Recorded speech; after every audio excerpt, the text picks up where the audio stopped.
बिस्मिल्लाहिर्रहमानिर्रहीम। अस्सलाम वालेकुम व्यूअर्स, आप देख रहे हैं डाइनिंग। और जी आज मैं आपसे कोफ्ता मैकरोनी की रेसिपी शेयर कर रही हूँ। ये रेसिपी कंप्लीट देखिएगा, कहीं से भी स्किप ना कीजिएगा ताकि कोई भी अहम पॉइंट आपसे मिस ना हो पाए। अगर मेरी वीडियोस अच्छी लगी तो लाल सब्सक्राइब को क्लिक कर दें। साथ में ये जो बेल का आइकॉन है इसको क्लिक कर दें। इसको क्लिक करने से आपको मेरी हर नई वीडियो का नोटिफिकेशन सबसे पहले फ्री में मिलेगा। बिस्मिल्लाहिर्रहमानिर्रहीम की रेसिपी को स्टार्ट करते हैं। एक पैन में तकरीबन 5 गिलास पानी डाल दिया है। इसमें दो मुख्तलिफ तरह की मैक्रोनी हम इस्तेमाल कर रहे हैं, एल्बो और एक राउंड शेप में। तकरीबन 300 ग्राम है इसका वजन। हीट को मीडियम रखा हुआ है, ये बॉइलिंग पॉइंट पे आ गया है। इसके साथ ही हीट को लो करेंगे। इसमें नमक शामिल करते हैं। इसमें नमक को शामिल कर देंगे। इसे एक दफ़ा अच्छी तरह से मिक्स कर लेंगे।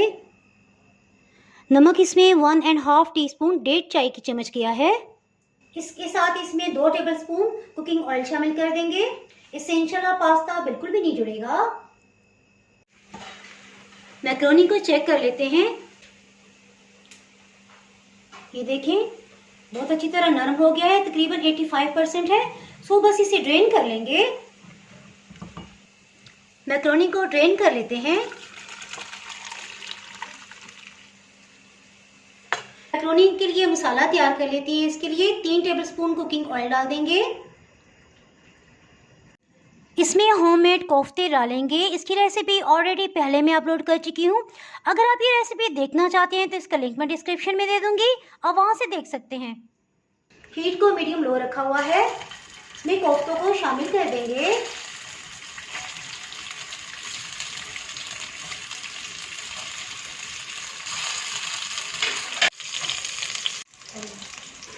हीट को मीडियम लो रखा हुआ है।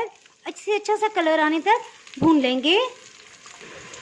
ऑयल क्योंकि कम है सो इसे सब तरफ से इस तरह से हिलाते हुए लाइट गोल्डन कलर आने देंगे ताकि इनके ऊपर अच्छा सा जायका आ जाए और कच्चापन खत्म हो जाए। कोफ्तों को निकाल लेते हैं। पास्ता में क्योंकि हम कोफ्तों का इस्तेमाल करें सब बहुत ज़्यादा सब्जियां नहीं डालेंगे। इसमें बड़े साइज़ की एक ही शिमला मिर्च आएगी, इसे कटिंग कर लेते हैं। इसमें 1 चाय की चम्मच लहसुन अदरक का पेस्ट ये शामिल कर देंगे। इसे अच्छा सा सुनहरी रंग आने तक भून लेंगे। एक बड़े साइज की शिमला मिर्च, इसी तरह एक दरमियानी साइज का प्याज है, इन सबको 4 पीसेस में कटिंग कर लिया है। लहसुन को देखते हैं, ये भी लाइट गोल्डन कलर में आ गया है, इसे भी शामिल कर देते हैं। 2 मिनट तक इसे अच्छी तरह से भून लेंगे। हीट को मीडियम लो रखा हुआ है। सिर्फ अच्छी सी खुशबू आने लग जाए तो बस ठीक है। इस तरह से भूनने से इसके जायके में 200-300 गुना ज़्यादा इजाफा हो जाएगा। इसके साथ इसमें सॉसेज शामिल करते हैं। सोया सॉस 2 खाने वाली चम्मच, चिली सॉस 2 खाने वाली चम्मच, आप इसमें हॉट सॉस भी शामिल कर सकते हैं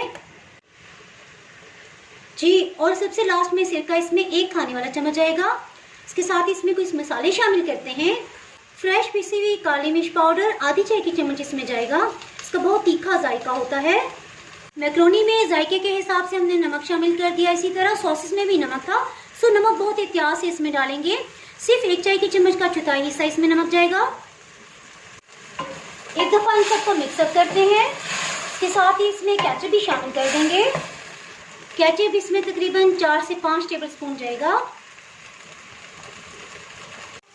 इसी तरह चिली गार्लिक सॉस इसमें 4 से 5 खाने वाले चम्मच जाएगा। खूब मज़ेदार तीखा सा जायका इसका बनाएंगे। इसमें तकरीबन 1/4 कप पानी डाला है। इस तरह से हिला के इसमें शामिल कर देंगे ताकि रिस्क ज़ाया ना हो।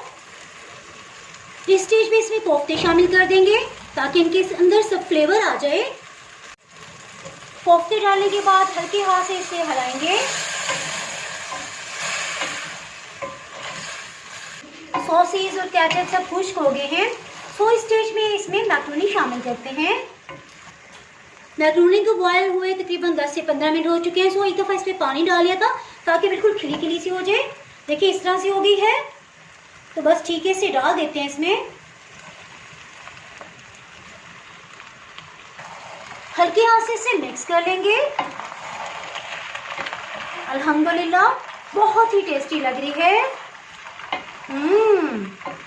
ऑरिगेनो, बेसिल या फिर आपके पास मिक्सर जो भी हो, आधी चम्मच किचन में डाल दें। हल्की हाथ से इसे मिक्स कर देंगे। अल्हम्दुलिल्लाह ये बिल्कुल तैयार है। इसे डिश आउट कर लेते हैं। जिसके साथ ही अगर आप मेरे चैनल पर नए हैं तो चैनल को सब्सक्राइब कर दें, बेल आइकन जरूर प्रेस कर दीजिएगा। इसके बाहर आपको मेरे यहाँ नई आने वाली वीडियो का नोटिफिकेशन ही मिल पाएगा। दुआओं में याद रखें, वीडियो लाइक और शेयर करना बिल्कुल भी ना भूलिएगा। इसके साथ ही मैं इजाज़त चाहती हूँ। अल्लाह हाफिज़।